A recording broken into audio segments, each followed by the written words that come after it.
Assalamualaikum warahmatullahi wabarakatuh. Jumpa kembali dengan saya Ardi Ramos di channel kesayangan kita, yaitu Ardi Ramos. Pada video kali ini saya akan menjelaskan tentang kongruenan dan kesebangunan bab 5 matematika kelas 9 SMP.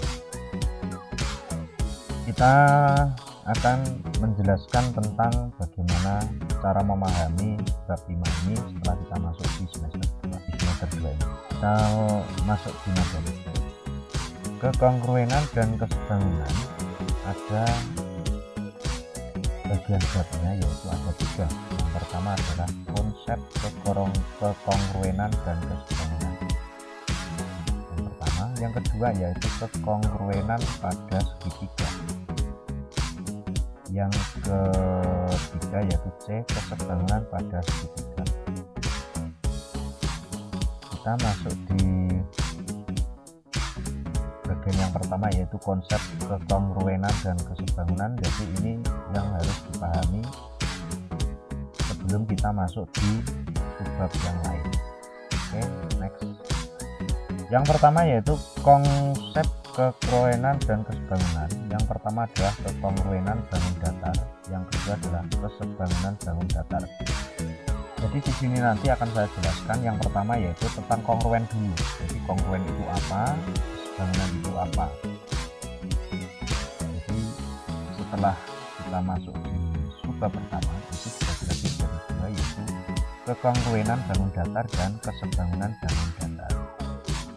Kita masuk di bagian yang pertama, kekongruenan bangun datar. Jadi yang kita maksud di sini adalah kongruennya dulu. Apa kongruen itu? Secara umum, syarat dua bangun saling kongruen sebagai berikut: sudut-sudutnya yang bersesuaian sama besar, sisi-sisi yang bersesuaian sama panjang. Jadi bisa ditarik kesimpulan bahwasanya kongruen itu adalah sama bentuk dan ukuran. Ini adalah kongruen ini.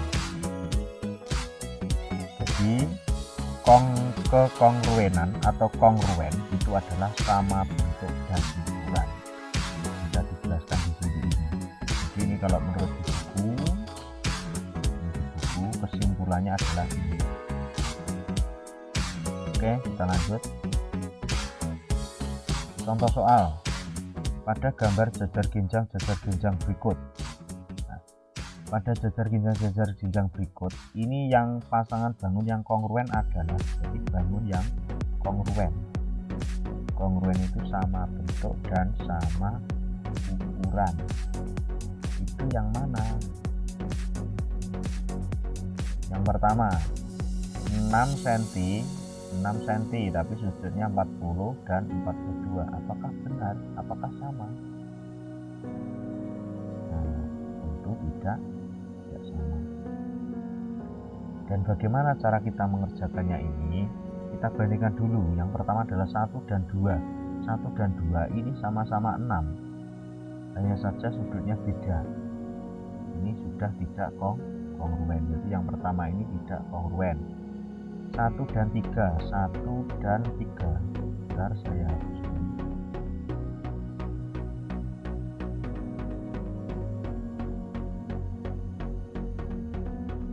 1 dan 3. Jadi 1 dan 3. Apakah kongruen?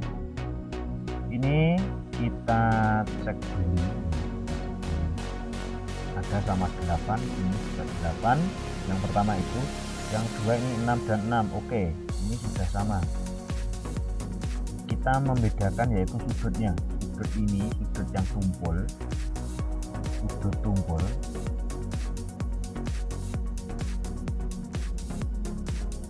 Sudut tumpul ini 140 derajat. Jadi sudut lancipnya berapa? Sudut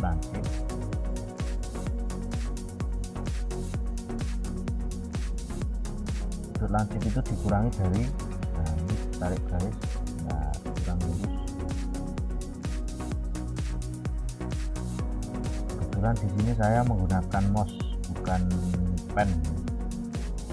Ini saya tarik garis lurus, ini besarnya sama dengan ini, sama dengan ini. Garis lurus di sini itu adalah 180 derajat, sedangkan yang sudut tumpulnya yaitu 40,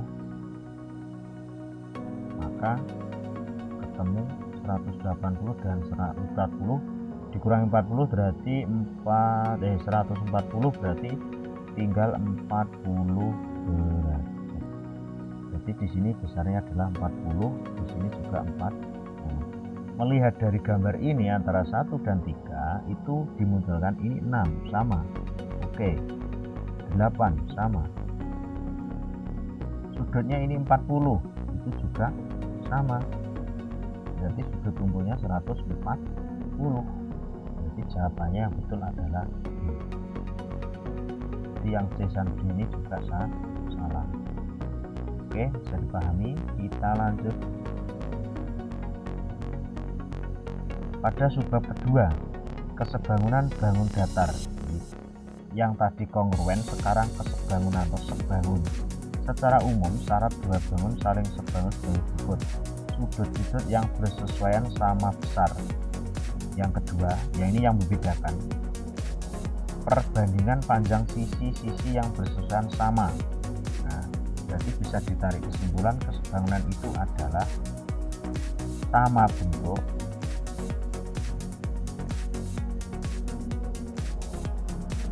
tapi beda ukuran.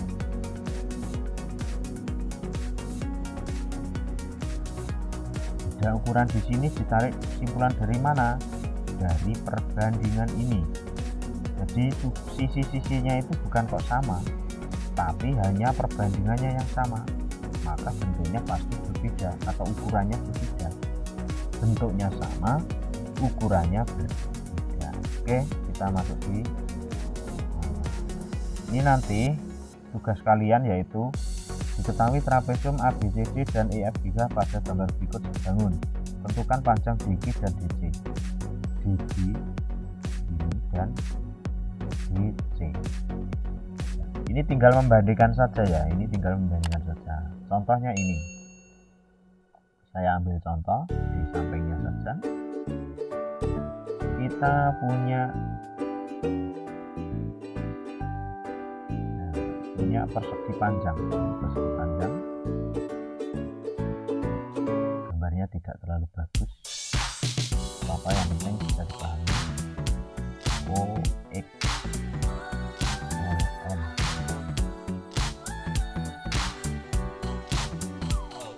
waru.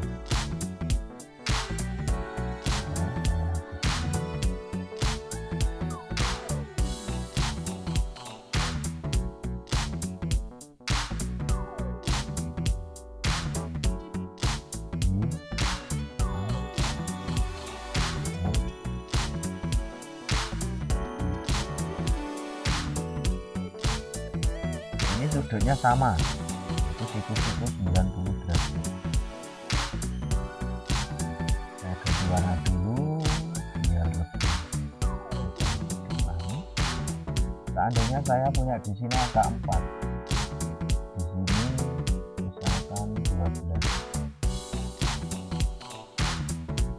Kalau di sini ini lebarnya 12, ini lebarnya 4. Di sini saya punya lebarnya 18. Berarti di sini berapa?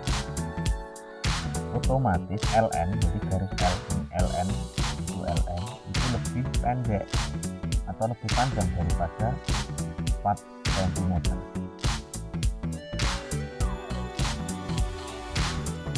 Seperti ini caranya cukup mudah sekali. Jadi 4 dulu yang akan ditanyakan, jadi 4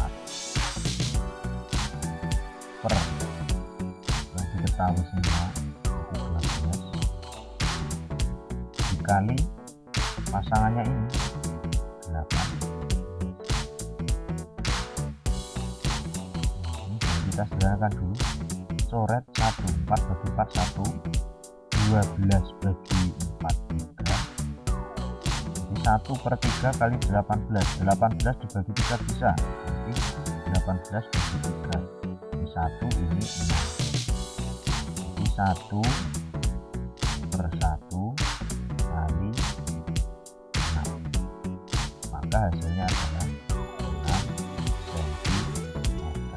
Jadi panjang LN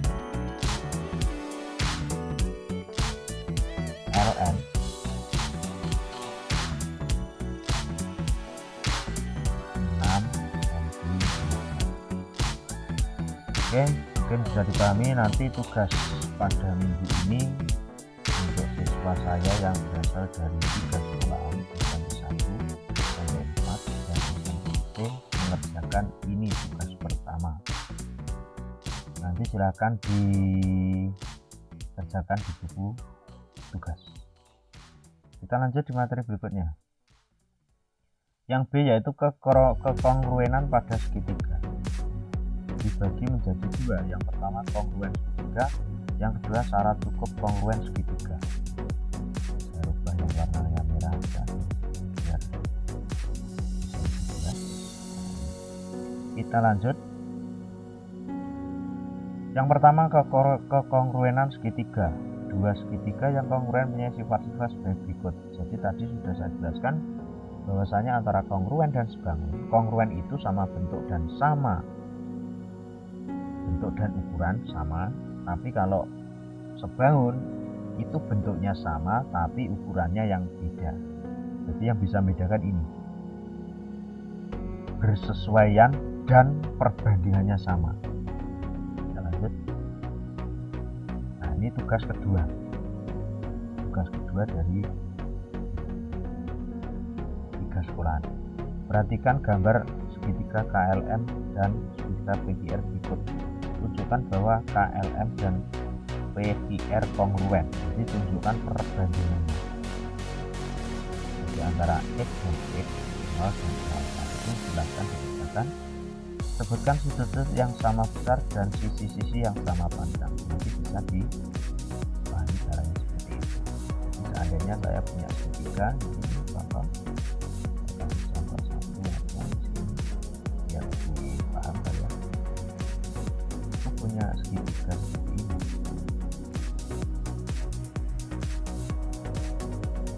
Kasih tanda.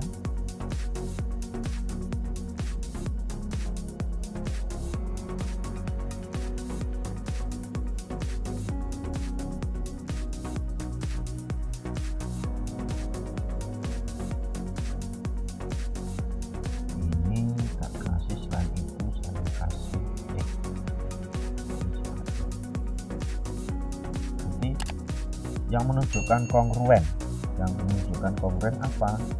Yang pertama adalah sudut T sama dengan sudut A.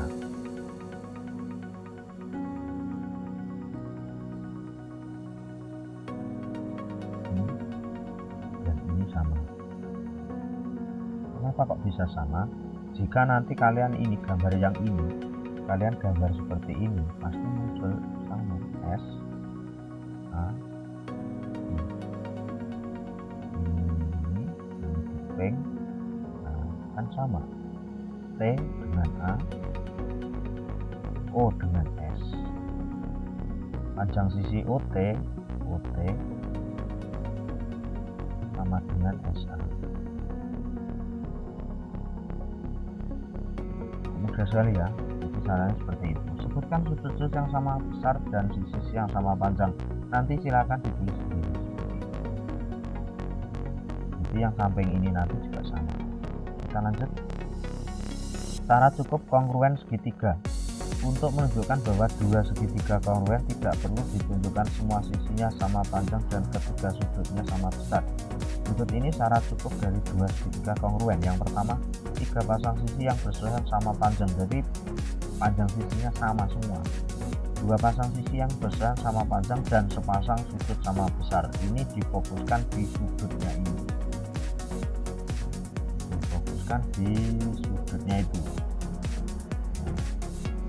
2 pasang sudut yang besar sama besar dan sepasang sisi sama panjang. Jadi nanti bisa dicek nanti jadi sama semua ini. Jadi tolak ukurnya di sisi dan sudut. Next, contoh soal seperti ini. Perhatikan gambar berikut. Diketahui POR jadi yang sebelah kiri kongruen dengan QOR. Pasangan sudut yang sama besar adalah, kita masangkan sudut. Kalau sudut ada tiga huruf, berarti yang diambil yang tengah ini. Diambil yang tengah, jangan sampai lupa. Nah, ini yang sama mana? P sama H. Nah, kita cari P sama H. Ada? Jadi jawabannya adalah D. Jadi ini kan sama. Nah itu ada enggak? Nah itu P dengan R. P dan R. R itu kan hanya separuh yang dipakai. Jadi tidak sama. R dan Q tetap juga tidak sama. Salah. O dan H. O itu 90 derajat. Atau siku-siku. Dengan H kan nggak mungkin sama. Itu pasangannya adalah P dan H. Ini sudah jelas sama. Karena apa? Ini sama besarnya. Terus dibagi garis ini, maka besarnya tetap sama.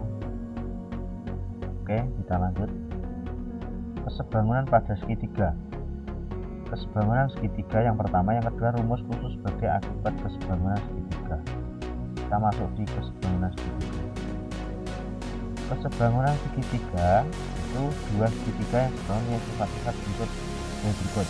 Sudut-sudut yang besar sama besar, sisi yang besar sebanding. Jadi sisinya itu dibandingkan, perbandingan. Nah, ini tugas ketiga nanti kalian. Cara membandingkan hampir sama seperti tadi ya. Diketahui M sudut A 38, F 85. Buktikan kedua segitiga di atas bangun, rumuskan pasangan segitiga yang sama besar dan besar sudutnya. Mungkin nanti saya kasih contoh di sebelahnya sini. Saya kasih contoh biar kalian bisa memahami. Saya punya seperti ini juga. Sama saja ya. Seandainya saya punya di sini 8, 16. Di sini saya punya 9, 18. Ini 10. Jika besarnya ini adalah 40, maka besarnya ini berapa? Seperti itu.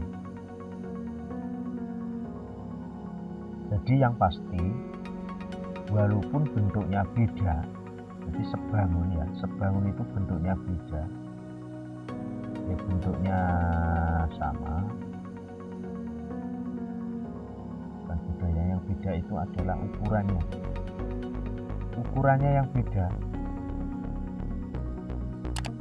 Nah, tambah satu lagi, sudutnya itu pasti sama. Karena apa? Bentuknya sama gitu. Jadi kalau sini 40,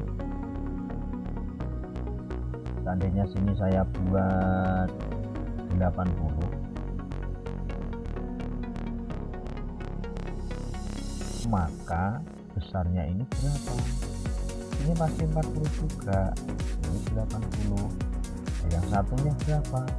Karena segitiga itu adalah garis seperti jumlah sudutnya yaitu 180 derajat, maka yang ini yang saya bunder ini itu 180 dikurangi 80 ditambah 40, maka hasilnya adalah 6. Seperti itu. Nanti tugas yang ketiga seperti itu.